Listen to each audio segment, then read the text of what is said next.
श्री कृष्ण। भगवान कृष्ण के 16,108 विवाह हुए। पहला विवाह रुक्मिणी जी के साथ में हुआ, जो भीष्मक राजा कुंदनपुर की पुत्री थी। दूसरा विवाह जामवंती जी के साथ में हुआ, जो जामवंत की पुत्री थी। तीसरा विवाह है सत्यजित की पुत्री सत्यभामा से हुआ। सत्यजित की पुत्री सत्यभामा से हुआ। एक राजा द्वारिका में आए, उनका नाम था सत्यजित। सत्यजित के पास में एक सामंतमणि थी, जो 8 बार सोना यानी 2 क्विंटल सोना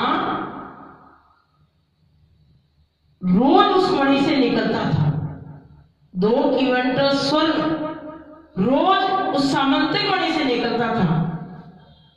तो भगवान कृष्ण ने कहा कि हे सत्यजित, यह मणि तुम राजकोष में जमा करवा दो,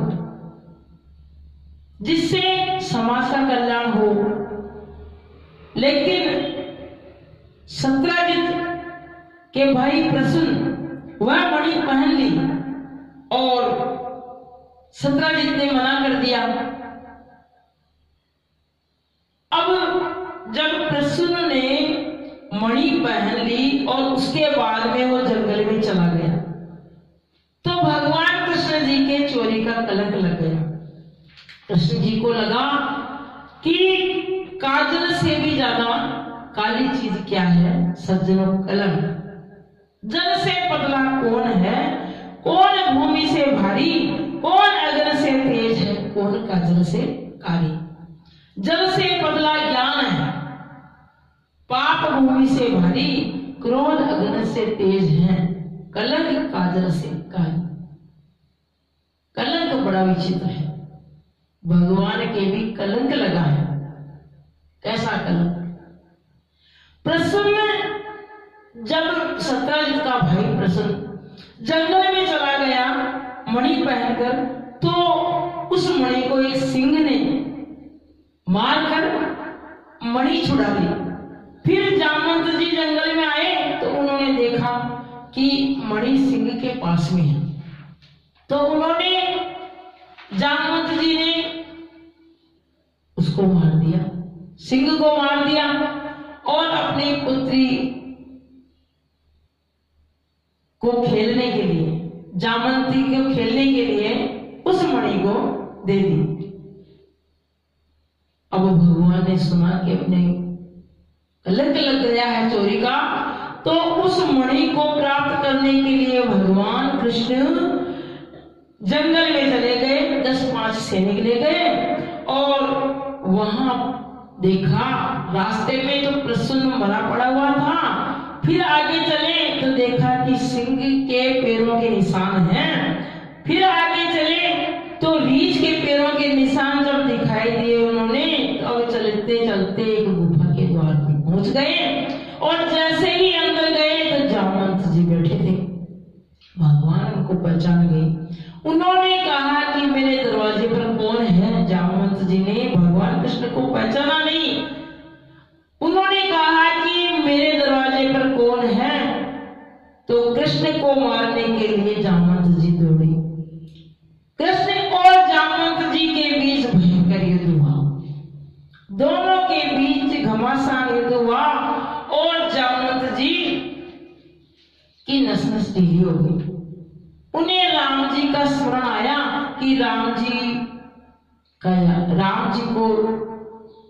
की याद आई कि शायद ये द्वापर युग में जो कृष्ण हैं वो राम जी तो नहीं हैं। पर भगवान ने फिर उनको दर्शन दिए। कृष्ण भगवान ने पहचान गया जामवंत और उनके चरणों में प्रणाम किया। देखो, त्रेता युग में राम रावण के युद्ध जब चला था तो जामवंत जी ने बराबर टक्कर लेने से, अब कौन था जामवंत जी के बराबर टक्कर लेने वाला?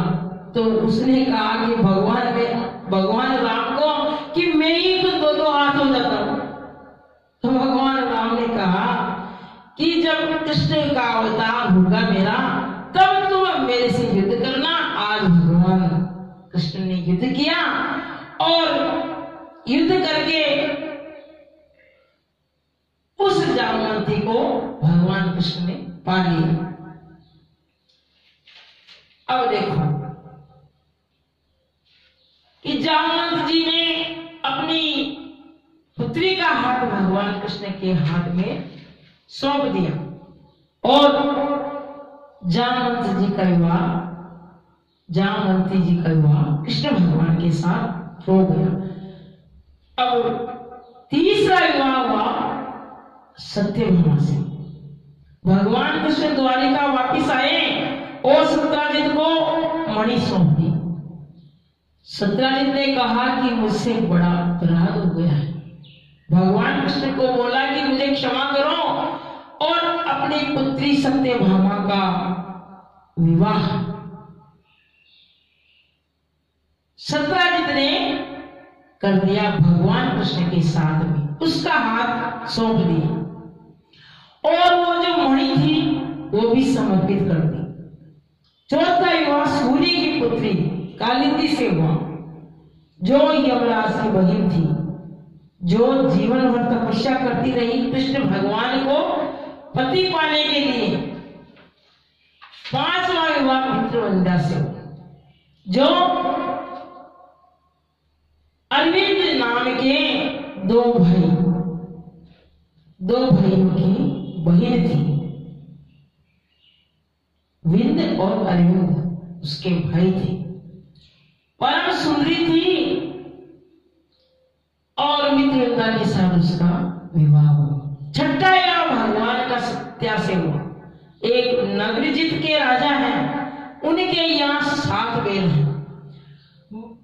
7 बैल हैं, बहुत ही बलशाली शक्तिशाली और बुद्धिमान। उस राजा ने कहा कि जो व्यक्ति एक साथ 7 बैलों के नाक में नकेल डाल देगा, उसी के साथ मेरी बेटी का विवाह करूंगा। और भगवान ने ऐसा ही किया। 7वां विवाह भद्रा से हुआ। एक राजा दी देवी स्वयं राज संभालती और उसकी पुत्री भद्रा से 7वां विवाह भगवान का हो गया। अब 8वां विवाह है मध्य प्रदेश के राजा की बेटी लक्ष्मणा के साथ में हुआ। अब एक राजा थे भूमासुर। भूमि से जो उत्पन्न हुए थे, भूमासुर थे जो भूमि से इस धरती से उत्पन्न हुए। उसने अपने बल का दुरुपयोग किया और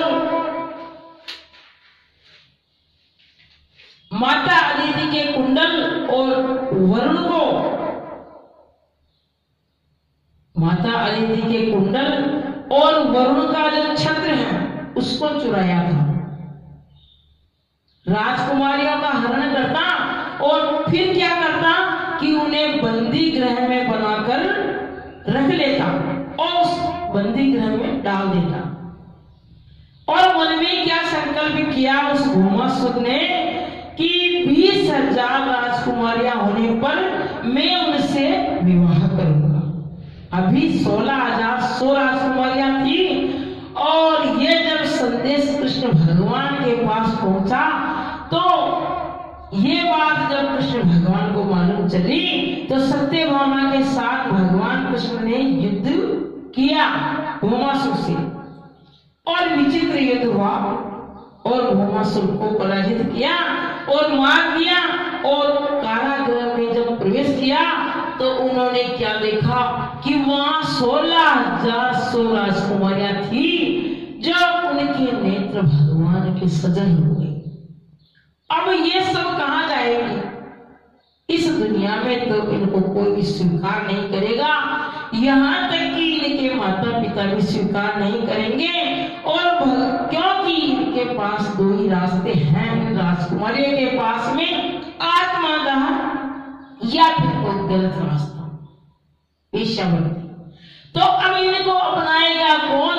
तो कहते हैं जिसका कोई नहीं होता उसका भगवान होता है, जिसका कोई नहीं होता उसका भगवान होता है।